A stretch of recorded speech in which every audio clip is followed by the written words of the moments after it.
Hi friends, దొండకాయ మసాలా పకోడీ మీరు ఎప్పుడైనా ట్రై చేశారా? ఒకసారి ట్రై చేయకపోతే ఇలా ట్రై చేసి చూడండి, చాలా టేస్ట్ ఉంటుంది. మీరు ఒకసారి చేశారంటే మళ్ళీ మళ్ళీ ఇలాగే చేసుకొని తినాలి అన్నంత టేస్ట్ ఉంటుంది. చూసారు కదా ఎంత స్పైసీగా పొడి పొడిగా చాలా టేస్ట్ ఉంటుంది. రైస్లోకి కానీ స్నాక్స్గా కూడా ఇది తినొచ్చు. దీని ప్రాసెస్ నేను చెప్తాను చూడండి ఒకసారి. దొండకాయలు బాగా కడిగి పక్కన పెట్టుకోవాలి. దీన్ని ముక్కలుగా కట్ చేయాలి. కట్ చేసేటప్పుడు కూడా మందంగా కాకుండా 2 ముక్కలు కట్ చేసి దానిలో ఒక పీస్కి 4 ముక్కలు వచ్చినట్టుగా ఇలా కట్ చేసుకోవాలి. చూసారు కదా, నేను కట్ చేస్తున్నట్టు కట్ చేసుకోవాలి. మరీ మందంగా కట్ చేయకూడదండి. కట్ చేస్తే ఏమవుతుందంటే లోపల దొండకాయ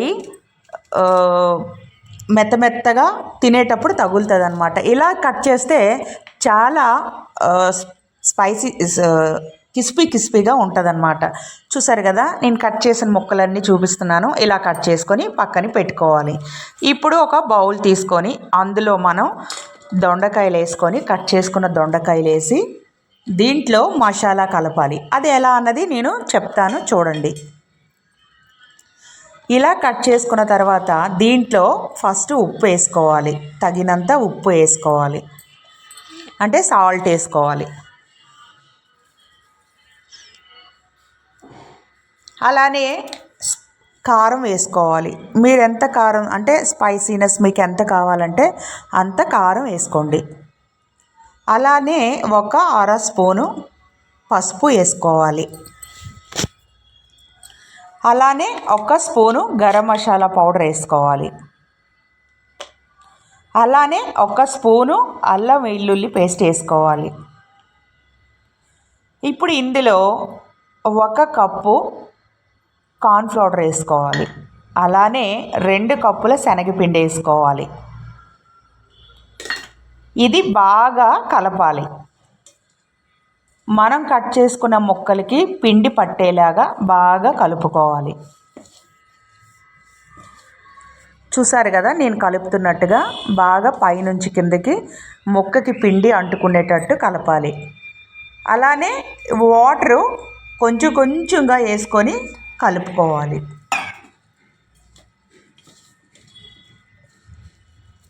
ఇలా పైనుంచి కిందకి ముక్కకి బాగా మసాలా పట్టినట్టుగా కలుపుకోవాలి. చూసారు కదా, కొంచెం వాటర్ వేస్తూ కలుపుకోవాలి.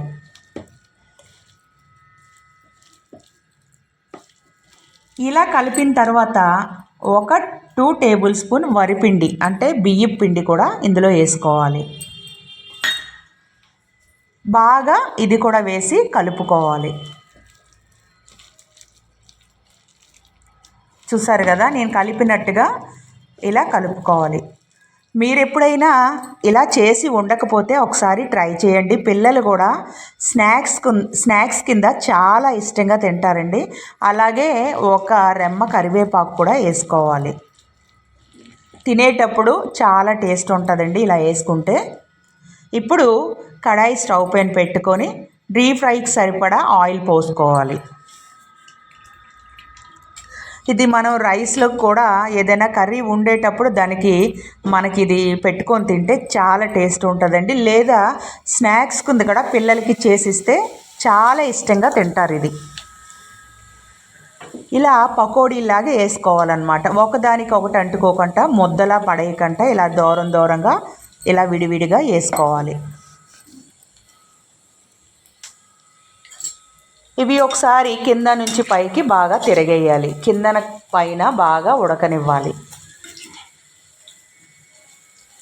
చూసారు కదా, ఇంకొంతసేపు ఏగితే అవి విడివిడి అయిపోతాయి అన్నమాట. విడివిడిగా వచ్చేస్తాయండి, ముద్దలా కాకుండానా. చూసారు కదా, ఇలా ఫ్రై చేసుకోవాలి.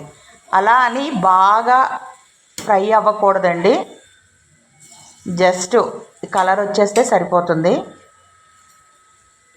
ఇప్పుడు దీన్ని బౌల్లోకి తీసుకోవాలి. ఆల్రెడీ ఫ్రై అయిపోయండి, ఇది ఇంకా మరీ ఫ్రై అవ్వకూడదు. చూసారు కదా, ఈ కలర్ వస్తే సరిపోతుంది.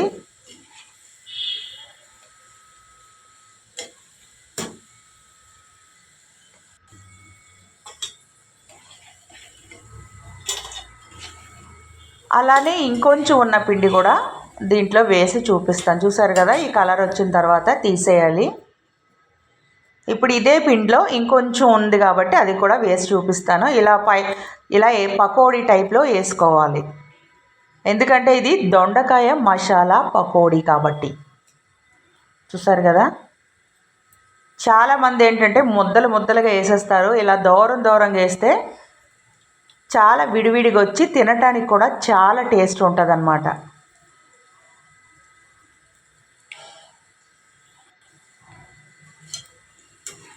అలానే ఒకసారి తిప్పుకుంటే సరిపోతుంది.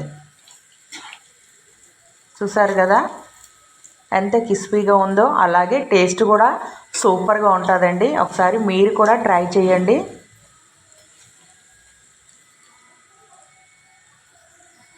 దొండకాయ అంటే ఇష్టం లేని వాళ్ళకి ఇలా చేసి పెట్టండి, చాలా ఇష్టంగా తింటారు. చూసారా ఫైనల్గా ఎలా వచ్చిందో, ఒకదానికొకటి అంటుకోకుండా ఇలా క్రిస్పీగా స్పైసీగా చాలా టేస్ట్ ఉంటుందండి దొండకాయ మసాలా పకోడీ. ఒకసారి మీరు కూడా మీ ఇంట్లో ట్రై చేయండి, తినటానికి కూడా అంతే టేస్ట్ ఉంటుంది. చూసారు కదా.